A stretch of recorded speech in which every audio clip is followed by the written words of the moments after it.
Hello guys, my self Bharat Pawar और आज हम वापस हाजिर हो गए हैं हमारे बीच में नेक्स्ट वीडियो के लिए। और ये जो वीडियो है कक्षा 11th बायो के लिए। कौन सी क्लास के लिए है? 11th बायो के लिए।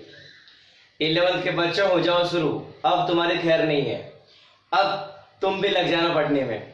इतना समय तक मैं 12th के वीडियो लगातार ले रहा था, अब आज से अभी से 11th क्लास की भी वीडियो शुरू हो चुकी है। और 11th क्लास में यूनिट वन का चैप्टर नंबर 4 एनिमल किंगडम से हम स्टार्ट कर रहे हैं, क्योंकि हम लोग पैरेलल स्कूल के अंदर भी हम आपके लेक्चर ले रहे हैं, तो वहां पे काफी कंटेंट करवा चुके हैं। बट अब यहाँ पे इस YouTube प्लेटफॉर्म पे आपका जो लेसन 4 है, जो बहुत टफेस्ट जो चैप्टर बच्चों को लगता है, वो मैंने पहले उठाया है। बहुत इजी है, बहुत आसान है, बहुत अच्छा मजा आएगा पढ़ने में। इस चैप्टर को फोड़ देंगे, इस पेपर में क्या है, कुछ भी नहीं है। तो क्या सोच रहे हैं, शुरू करें? चलिए सर, चैप्टर का नाम हमारे पास में एनिमल किंगडम। एक बार माइंड सेट कर लीजिए, आप लोग पढ़ने क्या वाले हैं। मैं आपको एक बार ब्रीफिंग कर दूंगा, आप लोग क्या पढ़ने वाले हैं। आप लोग यूनिट 1 के अंदर RH व्हीटेकर की 5 किंगडम थ्योरी पढ़ के आ रहे हैं। Monera, protista, fungi, Plantae and animal. Clear? क्या पढ़ के आ रहे हैं आप लोग? 5 kingdom theories, Monera, protista, fungi, Plantae, animal. आप लोगों ने ब्रीफिंग के अंदर या लेक्चर्स के अंदर आप लोगों ने क्या पढ़ लिया था? मोनेरा पढ़ चुके हैं आप, प्रोटिस्टा पढ़ चुके हैं एंड फंगई पढ़ चुके हैं, प्लांट पढ़ चुके हैं। अब हम लोग स्टार्ट करें, वो हमारे पास में एनिमल किंगडम। एनिमल किंगडम को समझना बहुत जरूरी है कि हमारे चारों तरफ आप जो डाइवर्स प्रकार के एनिमल देखते हैं, गाय, भैंस, घोड़ा, गधा, ऊंट, XYZ है ना, वो सब कहां से बने। मुद्दा ये है कि अब सोचिए यार, दुनिया बनी कैसे, दुनिया कितनी रोमांचक यार, बहुत शानदार दुनिया है। इसको जीके देखो, इसको पढ़ के देखो, बड़ा मजा आएगा, है ना। बायोलॉजी से प्यार करना सीख जाओ। बायोलॉजी में जो मोहब्बत होती ना, मैं आपको बोलता हूँ 100% आप लोग खाली जुड़े रहें इस प्लेटफॉर्म के साथ में। कुछ ही दिनों बाद आपको बायोलॉजी से ऐसा लगेगा यार हमसे बात कर रही हैं, किताबें आपसे बात करेगी, जानवर भी आपसे बात करना सीख जाएंगे, आपसे बोलना सीख जाएंगे, आपसे बात करेंगे, पेड़ पौधे आपसे बात करेंगे। ये है हमारी लेट मी एक्सप्लेन की बायोलॉजी, और बहुत ही शानदार मजा आपको आने वाला है इसके अंदर। तो ज्यादा समय खराब नहीं करेंगे, आज की जो लेक्चर को हम लोग इंट्रोड्यूस करेंगे ओनली फॉर यूनिट 1 का lesson number 4 animal kingdom. Animal kingdom की अगर हम बात करें तो एनिमल किंगडम के अंदर मैंने लिखा है कंटेंट। इस चैप्टर में आप लोग क्या कंटेंट पढ़ने वाले हो, एंड देन मैंने इसको कुछ पॉइंट स्टार्ट किए, मैंने बेसिक मैंने स्टार्ट कर दिया है। और नेक्स्ट आज आपको इसकी नेक्स्ट वीडियो और मिल जाएगी एक। तो स्टार्ट करते हैं पॉइंट 1 हमारे पास में कंटेंट से, कि इस चैप्टर की जो बाउंड्री कैसी है, चैप्टर की कौन कौन सी बाउंड्रीज है। तो इस चैप्टर में आप सबसे पहले पढ़ने वाले हैं बेसिस ऑफ क्लासिफिकेशन। बहुत सिंपल भाषा में बता रहा हूं, अगर मैं स्पीड बोल रहा हूं तो थोड़ा समझने की कोशिश करें, मेरी स्पीड बहुत ज्यादा है, ठीक है। चैप्टर का नाम हमारे पास में एनिमल किंगडम है। एनिमल किंगडम के अंदर आपने जो kingdom, phylum, class, order, family, genus जो पढ़ के आ रहे हो, वो सारे प्रोटोकॉल हम यहाँ लगाने वाले हैं, ओके। तो इस चैप्टर का जो कंटेंट है, यानी शुरुआत हम कहाँ से करने वाले हैं, तो सबसे पहले कि ये जो एनिमल किंगडम है इसे क्लासिफाई कैसे किया गया। अगर आपको मैं एग्जांपल देके समझाऊं तो मैं बात करूंगा इसमें सेलुलर ऑर्गेनाइजेशन कैसा होगा, मैं बात करूंगा इसकी सिमेट्री कैसी होगी, मैं बात करूंगा इसमें डाइजेस्टिव कैसा होगा, मैं बात करूंगा इसमें सर्कुलेशन कैसा होगा, मैं बात करूंगा इसके अंदर क्या सेगमेंटेशन है या नहीं है, इसमें एक्सिलेटरी सिस्टम कैसा है। आप एक फील करिए ना, जब शुरुआत में जब दुनिया बनी थी, जब अर्थ जब पहली बार बनी थी, तो ऐसा नहीं है कि बहुत ही मोस्ट एडवांस एनिमल उस समय से आ गए थे।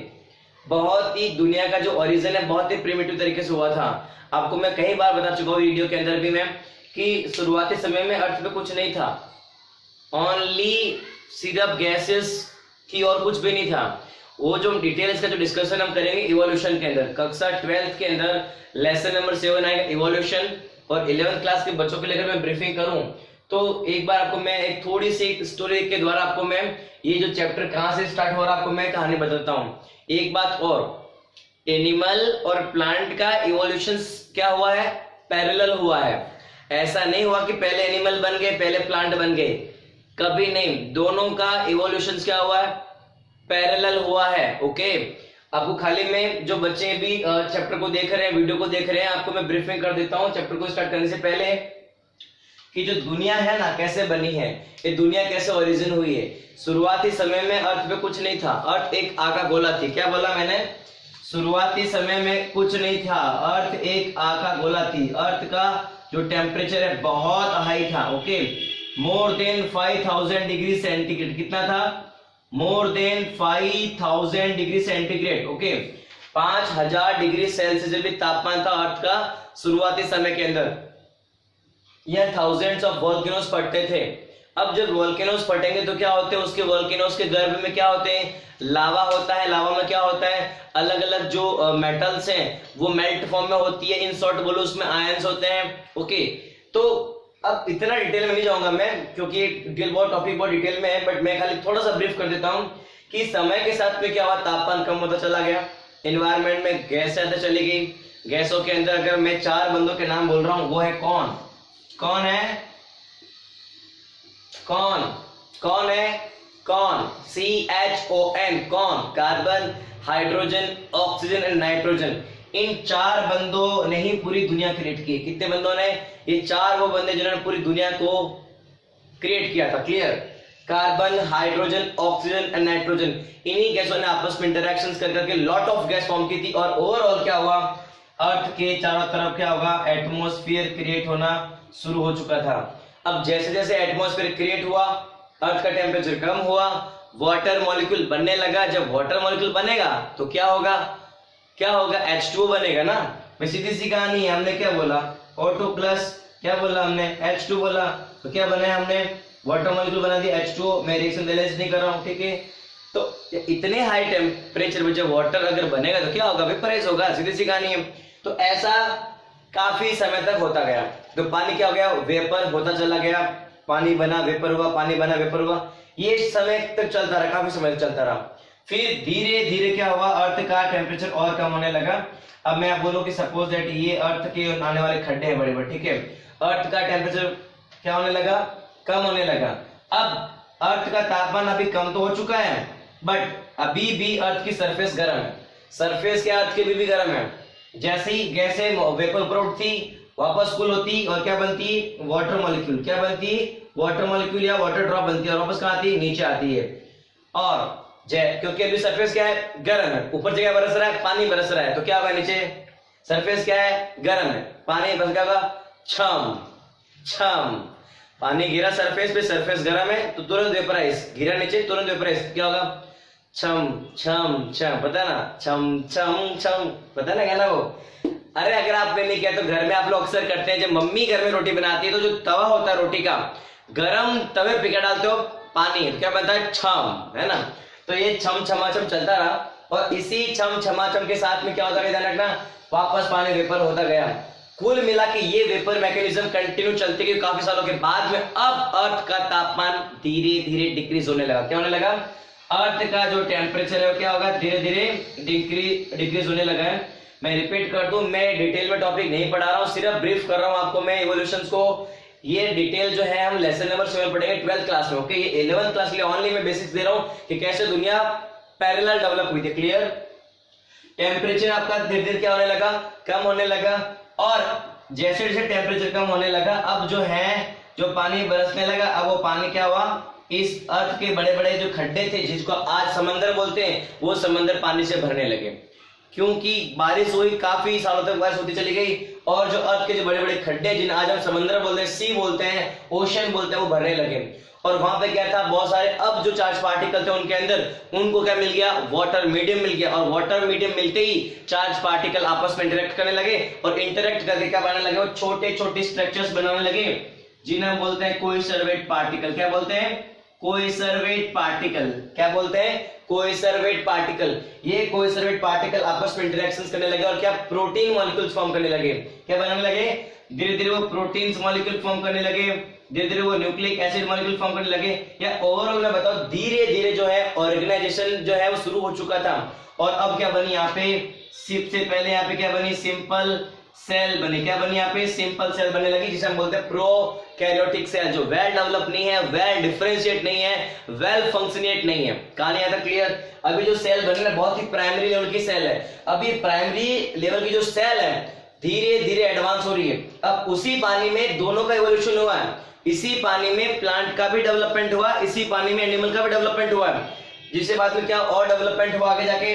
तो हमने बोल दिया कि जो क्या थे हमारे पास में सिंगल सेल प्रोकैरियोट थे, सिंगल सेल यूकैरियोट बने। आपके भेजे मारा थे, मैं क्या बोल रहा हूँ, फाइटोप्लैंक्टन जूप्लैंक्टन बने। तो ये फाइटोप्लैंक्टन और जूप्लैंक्टन वो कैटेगरी जहां से दोनों ने, प्लांट और एनिमल ने अपना डेवलपमेंट शुरू कर दिया था। यहां तक कहानी क्लियर। चलिए, तो प्लांट और एनिमल ने शुरू कर दिया था। तो आपको मैंने प्लांट की कहानी मैं आपको बता चुका हूं इनिशियल फेज में कि जूप्लैंक्टन थे, सॉरी फाइटोप्लैंक्टन थे, बाद में क्या हमारे पास थैलोफाइटा बने, ब्रायोफाइटा बने, टेरिडोफाइटा बने, जिम्नो बने और एंजियो बने, है ना। यानी शुरुआती में पानी कहां था, जो सेल बनी थी, सेल के अंदर प्लांट लाइक सेल डेवलप होना शुरू हो गई थी, धीरे धीरे पूरी प्लांट दुनिया डेवलप हो गई थी। सेम उसी जूप्लैंक्टन के साथ में दुनिया शुरू हो चुकी थी, और ये वो बंदे हैं जहां पे सारा एडवांसमेंट आया था। यानी कि अगर हम बात करें तो protozoa, porifera, coelenterata, platyhelminthes, aschelminthes, annelida, arthropoda, mollusca, echinodermata, hemichordata, कोडेटा, protochordata, cyclostomata and then species, amphibia, reptiles, aves, mammalia. आज हम जो इतनी एडवांस जनरेशन है ना, हमें इंसान को अब ज्यादा साल नहीं हुए, कुछ 10,000 साल ही हमको यह धरती पाए हुए हैं। उसके पहले इतना एवोल्यूशन दुनिया पे हो चुका है। तो हमने प्लांट का स्टडी कर लिया, अब हम क्या करने वाले हैं, एनिमल का स्टडी करने वाले हैं। यहां तक कहानी क्लियर। टॉपिक के नाम हमारे पास देख लीजिए, हम जो चैप्टर में पहले पढ़ेंगे बेसिक फंडामेंटल, कि किसके बेसिस पे जो है ये पूरे एनिमल किंगडम को हमने क्लासिफाइड किया है, कौन कौन से पर्पस थे जिसके बेसिस पे हमने इस पूरे एनिमल किंगडम को हमने डिवाइड किया है, वो हम पढ़ने वाले हैं। और बाद में हर एक बंदे का इंडिविजुअल ये जो फाइलम है, क्या है मेरे पास में, प्लांट में क्या बोलते हैं इसको, डिवीजन, और हम क्या बोलते हैं इसको, फाइलम बोलते हैं। मेरे पास ये जो फाइलम, इन फाइलम का हम स्टडी करने वाले। कौन कौन से फाइलम है, रिपीट कर रहा हूं, phylum protozoa, phylum porifera, ctenophora या cnidaria, platyhelminthes, aschelminthes, annelida, arthropoda, mollusca, echinodermata, hemichordata, कोडेटा, protochordata, cyclostomata, species, amphibian, reptiles, aves, mammals. इनका हम डिटेल में डिस्कशन करेंगे। यहां तक कहानी क्लियर। चलिए, सबसे पहले हम आते हैं, अब टॉपिक को शुरू कर देते हैं। हमारा पॉइंट पहला है कि टैक्सोनॉमी किसे कहते हैं। क्या वर्ड बोला मैंने, टैक्सोनॉमी किसे कहते हैं, क्या बोला मैंने, टैक्सोनॉमी किसे कहते हैं। तो मैंने बोला साइंस की ऐसी ब्रांच जो डील करती है नोमेनक्लेचर को, क्लासिफिकेशंस को और इसके प्रिंसिपल को। टैक्सोनॉमी साइंस की वह ब्रांच है जो क्लासिफिकेशन, उसके प्रिंसिपल और इनके नोमेनक्लेचर कि जो डील करता है, इसकी स्टडी करता है, उसे हम क्या बोलते हैं, टैक्सोनॉमी बोलते हैं। लेसन नंबर 2 में हम सब चीजें करके आ चुके हैं, क्लियर, ओके। चलिए सर, अब यहाँ पे थोड़ी चीजें एडवांस चल रही है आगे, कि जो टैक्सोनॉमी वर्ड है, जो टैक्सोनॉमी वर्ड का मीनिंग क्या है और टैक्सोनॉमी वर्ड किसने दिया है, ओके। तो मैंने क्या बोला यहाँ पे, कंडोले, कौन था भाई साहब का नाम क्या है, कंडोले जी भाई साहब है, ओके। ये कंडोले जी भाई साहब है ना, इन्हीं भाई साहब ने क्या दिया था यहाँ पे, टैक्सोनॉमी वर्ड को दिया था सबसे पहले, क्लियर। और टैक्सोनॉमी का क्या मतलब है यहाँ पे, टैक्सिस एंड नोमस। क्या बोला मैंने, टैक्सिस एंड नोमस। तो टैक्सिस का मीनिंग होता है यहाँ पे क्या होता है, अरेंजमेंट, क्या होता है, अरेंजमेंट। नोमस मतलब लॉ। यहाँ तक कहानी क्लियर। चलिए, अब हमारे पास में एक व्यक्ति से आपको मैं करा रहा हूं परिचय, जिसका नाम है एरिस्टोटल। बायोलॉजी का स्टूडेंट एरिस्टोटल से तो परिचित होगा, क्योंकि ये हमारे फादर रह चुके हैं जूलॉजी के, ओके। तो क्या बोला हमने, एरिस्टोटल हमारे जूलॉजी के फादर माने जाते हैं, ओके।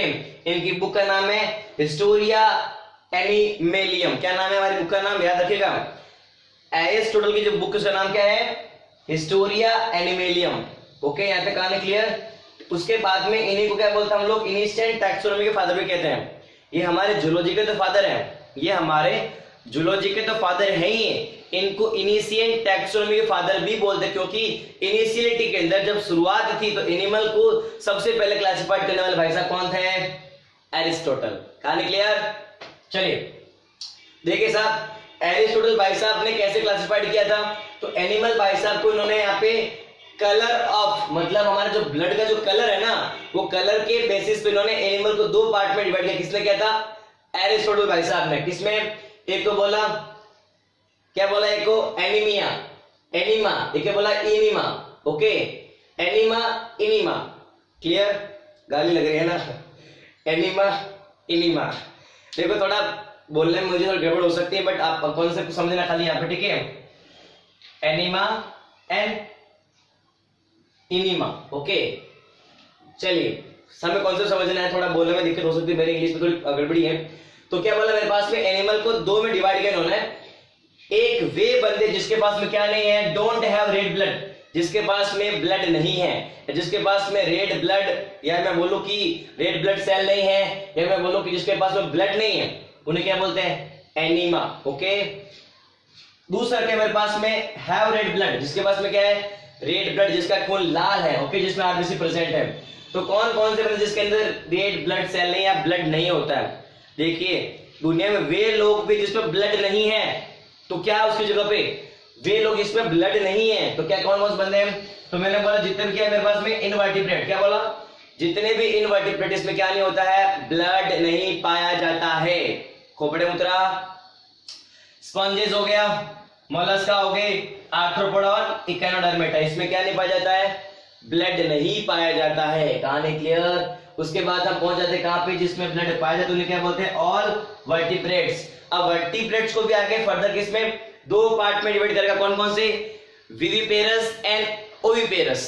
क्या बोलते हैं, किसको बोलते हैं, विविपेरस, विविपेरस ऐसे हम क्या बोलते हैं कि जो बच्चे पैदा करते हैं, ऐसे ऑर्गेनिज्म जो यंग बेबी प्रोड्यूस करते हैं, उन्हें क्या बोलते हैं, विविपेरस। एक होता है ओविपेरस, वे जीव जो अंडे देते हैं उन्हें क्या बोलते हैं, ओविपेरस, खोपड़े मुद्रा। तो क्या बोला हमने, वर्टिब्रेट्स को दो पार्ट में डिवाइड कर रखा हमने, विविपेरस एंड ओविपेरस या ओविपेरा, ओके। बर्थ यंग वन, जो बच्चे पैदा करते हैं उन्हें क्या बोलते हैं, विविपेरस या विविपेरा बोलते हैं, जो क्या देते हैं, अंडे देते हैं। कौन देते हैं अंडे, यहाँ पे स्पीसीज है, एम्फीबियंस है, रेप्टाइल्स है, एवीज है, मतलब पक्षी हो गए, रेंगने वाले सरीसृप हो गए, और उभयचर हो गए, और मछली, सब क्या देती हैं, ओविपेरस, मतलब सब अंडे देती है। जबकि हम क्या कहते हैं, मैमल्स क्या देते हैं, नन्हा सा मुन्ना सा प्यारा सा क्या देते हैं, बेबी देते, उसे क्या बोलते हैं हम लोग, विविपेरस। यहां तक कहानी क्लियर। ये सिर्फ क्या था, जनरल इंट्रोडक्शन था। अब हम जो स्टार्ट करने वाले हैं नेक्स्ट टॉपिक में, हम लोग देखेंगे सिमेट्री के बारे में। हम देखेंगे सेलुलर कौन सा ऑर्गेनाइजेशन है, सिमेट्री कौन कौन सी है, डाइजेस्टिव कैसा है, इसका जो बेसिक जो पहला है ना, बेसिस ऑफ क्लासिफिकेशन, वो हम पढ़ने वाले हैं। यहां तक कहानी क्लियर। अगर आप चैनल पे नए हैं तो चैनल को ठोके लाइक शेयर सब्सक्राइब। जय हिंद, जय भारत।